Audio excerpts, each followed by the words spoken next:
Pendant que je voyageais, j'ai rencontré beaucoup de monde. Et maintenant, même dans le cadre de ma vie brésilienne et mon travail dans le tourisme et ma maison d'hôte, je rencontre beaucoup de voyageurs. Et je me suis rendu compte que souvent, les relations que je faisais étaient très fortes et qu'il se passait beaucoup de choses. Et je me suis posé cette question à savoir, est-ce que les relations en voyage sont plus vraies ou est-ce que c'est une illusion? Dans cette vidéo aujourd'hui, je vais essayer de répondre à ça. Je ne sais pas si j'aurai la réponse, mais en tout cas, on va essayer d'y réfléchir et se demander ce que valent ces fameuses relations en voyage. La première chose à laquelle j'ai pensé, c'est que quand on voyage, on est une autre personne. Souvent, on laisse derrière nous toutes les étiquettes, on laisse derrière nous notre travail, qui on est censé être, qu'est-ce qu'on représente dans la société. Et on est un petit peu tout neuf de tout ça et ça nous donne cette liberté de se réinventer, de se redéfinir et d'être la personne qu'on aimerait être. Du coup, c'est comme si, dans un sens, on était beaucoup plus vrai, parce qu'on s'est détaché de plein de choses, on a laissé ces fameuses étiquettes, et c'est comme si on était plus vrai que ce qu'on pourrait être dans la réalité. Quand on rencontre des gens en voyage, on se rend compte qu'on peut connaître des gens depuis quelques heures, quelques jours et partager des choses tellement intimes et profondes que les relations qui se créent sont peut-être parfois beaucoup plus vraies que celles qu'on peut avoir avec des amis ou avec des connaissances qu'on a depuis quelques années. Ça m'est déjà arrivé de rencontrer une personne et d'avoir une conversation ultra profonde sur un bout de chemin qu'on avait fait ensemble pendant par exemple 2-3 heures de route dans un pays au fin fond du monde et d'avoir avoué des choses de ma vie dont j'avais jamais parlé à personne. Je me suis demandé pourquoi ce genre de choses arrivait. Et alors ma conclusion, ça a été qu'on vit des choses ensemble, on vit des choses qui sont très fortes et qu'on a en face de nous une personne qu'on ne reverra jamais et du coup ça nous donne cette liberté de pouvoir se montrer sur notre vrai jour, avouer des choses, partager des trucs qu'on n'aurait pas partagé avec d'autres personnes qu'on va recroiser, qu'on va fréquenter et qui peuvent éventuellement nous juger. Là on est face à quelqu'un qui même si elle nous juge, eh ben, ça n'a pas trop de conséquences sur notre vie parce que les chemins vont se séparer et que potentiellement on ne se reverra plus jamais. Et ça c'est d'autant plus fort quand on partage quelque chose avec quelqu'un d'un autre pays. Par exemple, on peut très bien rencontrer une personne qui vient d'Australie, nous on vient de France. Effectivement, il y a très peu de chances pour qu'on se revoie plus tard.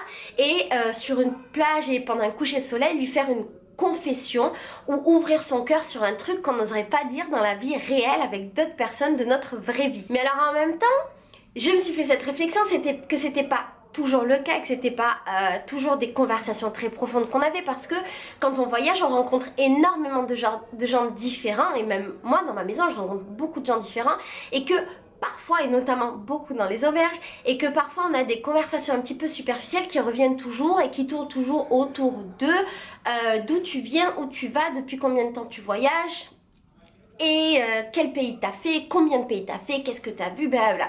Et donc je trouve que dans la majorité des cas on a ces relations qui sont pas hyper profondes avec les gens et quand ça te produit cette profondeur, c'est assez magique. C'est pour ça aussi que les rencontres sont si fortes parce qu'en fait je crois que quand on voyage, notamment depuis longtemps, qu'on est habitué à ces relations qui sont pas ouf et moi je l'ai vécu parce que j'ai vécu beaucoup dans les auberges et je me suis énormément lassée de ça, et bien quand on rencontre une personne avec laquelle on a cette possibilité de se connecter, ben c'est un peu comme si toutes les vannes elles s'ouvraient, comme si on se disait waouh, là je peux. Et genre on se lâche et on se permet de dire plein de trucs et de créer quelque chose. Et je crois qu'effectivement quand on ouvre les portes, j'ai envie de dire les portes de son cœur, mais ça fait très bizarre de dire ça, ça fait genre très vidéo déconnecté ou très développement personnel et c'est pas mon truc.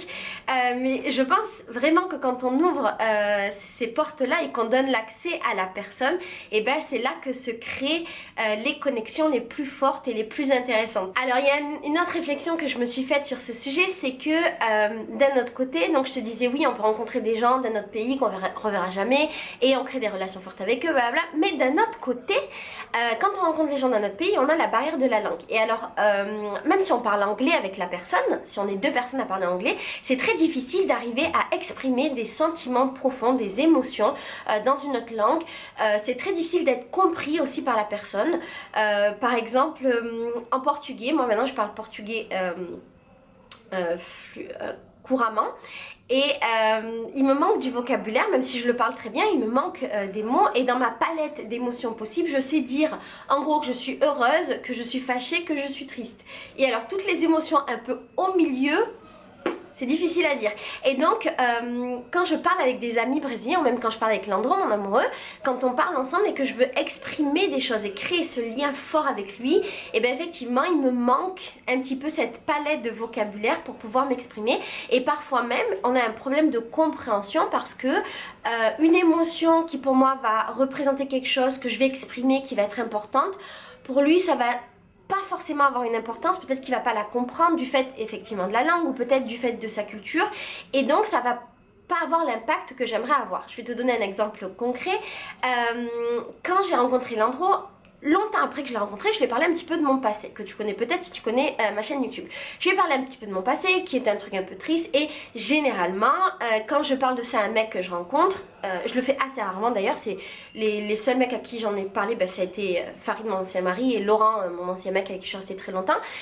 Généralement, ça crée quelque chose et ça crée une connexion parce qu'on partage un petit moment triste et que souvent, c'est vrai, le mec a envie de me protéger et moi j'aime bien ce moment-là, en fait, ce partage. Et bien quand j'ai raconté ça à Leandro, ok, il a trouvé ça triste, mais ça n'a rien évoqué de plus pour lui. Et maintenant que je le connais, maintenant que je connais sa vie, j'ai compris qu'en fait c'est parce que quand t'es un mec de favela brésilien et que t'as une meuf qui te raconte qu'elle était pauvre en France et que sa mère c'était une femme battue, bon, ok, c'est triste, mais par rapport aux problèmes que tu peux rencontrer en tant que mec de favela à Rio, c'est rien. Et donc ça peut pas l'atteindre. Et du coup tu vois ce truc de la culture différente, de la barrière de la langue, de cette palette de vocabulaire qu'on n'a pas, et ben ça fait que parfois on peut manquer de profondeur dans les conversations qu'on a avec l'autre. Et avec Leandro du coup ce qu'on a mis en place de manière assez instinctive ou organique, c'est que quand on veut exprimer des choses, on les explique vraiment.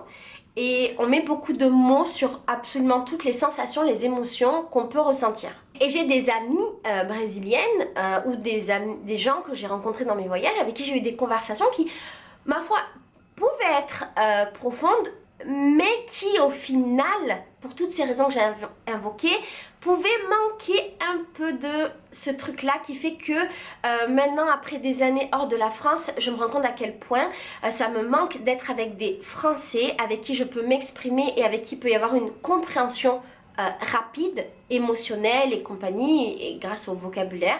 Et donc oui, ça me manque un petit peu parce que j'ai pas l'impression d'avoir des relations si profondes que ça. Et je me dis, est-ce que ce que j'ai vécu avant, dans mes voyages, ça l'était réellement? Est-ce que c'était pas juste une illusion de profondeur? Et alors en même temps, pour dire l'inverse de ce que je viens de dire, parce que tout ça c'est juste une réflexion, je trouve que parfois on peut avoir des connexions qui sont très fortes avec des gens sans avoir besoin de mettre des mots. Ça peut passer par un regard, ça peut passer par un câlin, par une embrassade, par un moment ensemble. On peut regarder un coucher de soleil tous les deux, avec des amis, avec un groupe ou avec juste une personne et vivre quelque chose de très fort. On peut vivre quelque chose de fort parce qu'on est dans une situation difficile et ça arrive par exemple en voyage, quand on se fait agresser, quand on est perdu, quand on est un peu désespéré. On peut voir quelque chose de merveilleux comme ça arrive aussi beaucoup en voyage et vivre cette chose avec cette personne qui va créer ce lien, encore une fois, sans les mots et sans la même langue. Et alors dans les relations amoureuses également, les relations de voyage peuvent être carrément plus fortes. Là je parle des relations vraiment quand on passe, quand on voyage et pas quand on est posé comme dans mon cas, parce qu'on est dans ce moment d'instantanéité, on est dans ce truc où effectivement tout est exagéré, où on est deux personnes qui sont loin de leur pays, de leur relation, de qui ils sont, qui se rencontrent et non à offrir que ce qu'ils ont à offrir là, tu vois, sans tout l'ornement qu'on peut avoir quand on est dans son propre pays, à savoir justement ce qu'on représente socialement, ce qu'on va amener dans l'image qu'on va donner de soi, tu vois. Et ben quand on rencontre une personne à l'étranger, on n'a pas ça, donc on est un peu plus nu devant la personne et j'ai l'impression que du coup ça permet de créer des relations plus fortes et le fait de savoir que ça va se terminer, que c'est instantané, que c'est dans un autre pays, que c'est forcément une rencontre merveilleuse parce que forcément elle n'aurait pas pu arriver et tous les amoureux de voyage te diront que c'était une rencontre incroyable, merveilleuse, c'est un hasard absolu, alors que de fait, c'est un hasard absolu que deux personnes se rencontrent au fin fond de l'Inde, une venant de France et une venant des États-Unis ou de je sais pas quel pays. Bien entendu, c'est un hasard merveilleux. Et donc, tous ces facteurs font que les relations amoureuses en voyage sont, je trouve, super fortes, très rapidement et très intense, ce qui ne veut pas dire qu'elle le reste. Et il y a aussi le fait qu'en voyage, on ne vit que des beaux moments avec la personne. Donc ça peut être que merveilleux. Quand on est dans un pays et qu'on va visiter des trucs toute la journée, découvrir des choses, manger des nouveaux plats, qu'on est en vacances, que c'est léger, que c'est chouette, effectivement, il n'y a pas tous les tracas du quotidien. Et effectivement, la rencontre et la relation ne peut être que plus forte et plus merveilleuse.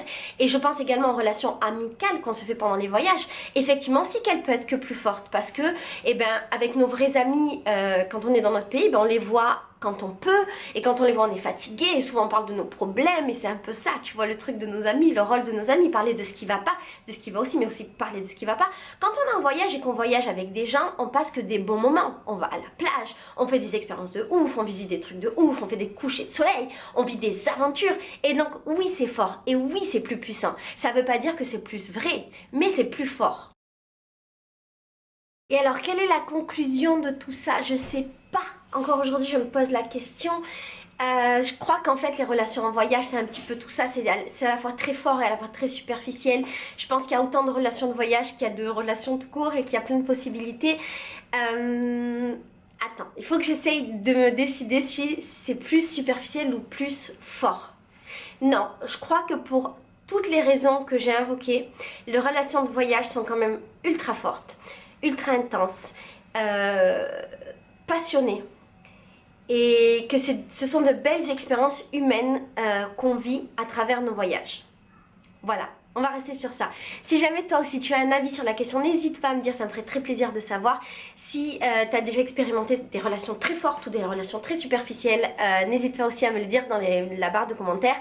Et comme ça on partage tout ça tous ensemble. Je te fais des gros bisous et je te dis à demain pour une nouvelle vidéo. Bisous, ciao.